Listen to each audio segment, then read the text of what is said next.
Depuis un moment, je vois les recettes du héros qui tournent sur TikTok là. Le héros ressemble au bouillon au lait, héros où on met l'ail au... pardon. Et personne ne dit rien, c'est ça le pire. Donc moi, aujourd'hui là, je sors le corrigé de la recette du héros. C'est simple. Vous avez besoin de l'huile rouge, water leaf, cube. Alors, vous avez aussi besoin des écrevisses. Attention, les écrevisses, c'est vraiment un ingrédient très important. C'est ça qui va donner le goût. Le goût du héros, là, ça vient des écrevisses.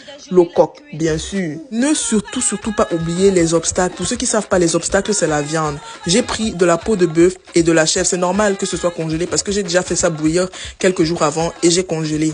On va commencer par mettre le water leaf dans la casserole. Ne surtout pas rajouter de l'eau parce que water leaf, water, c'est l'eau. Donc, on ne rajoute pas l'eau. On contient déjà suffisamment pour la cuisson. Les feuilles de coque, on les met dans une bassine qu'on remplit d'eau. Ça va permettre de séparer le coq des grains de sable. Donc, de le nettoyer. Parce que, gars, on est fatigué de manger les héros où quand tu mâches, tu sens le grain de sable craquer sous tes dents, mon frère. C'est quoi? Vous prenez le coq portion par portion, vous pressez et vous essayez d'émietter comme sur la vidéo. Regardez vous-même ce que j'ai trouvé à l'intérieur. Donc, s'il vous plaît, nettoyez bien votre coq.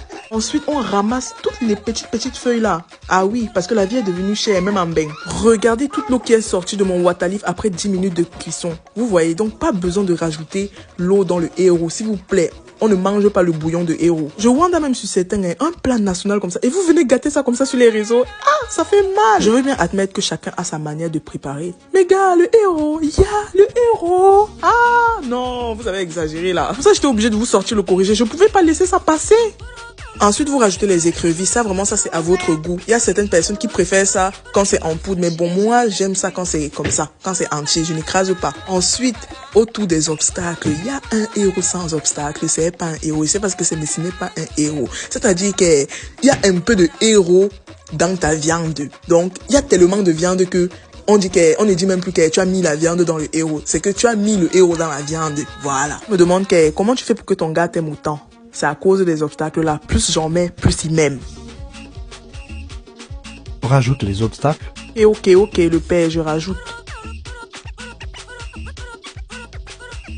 Voilà, c'est bon, j'ai rechargé son amour maintenant. Le gars là va seulement m'aimer bien. Au passage, les filles, je rigole. Ne partez pas servir les gros plats de viande à vos gars. Après, vous venez me porter en charge ici. Ensuite, vous rajoutez une bonne quantité d'huile rouge. Votre héros doit baigner dans l'huile rouge. Vous salez à votre convenance avec du sel ou du cube. Ensuite, vous rajoutez l'ingrédient phare, le piment, le pépé. Pion. Voilà. C'est comme ça que ça doit faire. Le héros, plus ça pique, plus c'est bon. C'est pas la qualité de plat qu'on peut manger sans piment. On laisse mijoter 5 à 10 minutes et notre héros est prêt. C'est la guerre. Regardez vous-même les obstacles dans le héros. Et vous allez me dire que l'amour du gars qui va manger le plat là va finir un jour. Ça ne va jamais finir. J'ai rajouté 2 pour être sûr que ça ne finit jamais. Vous-même, regardez comment il mange ça.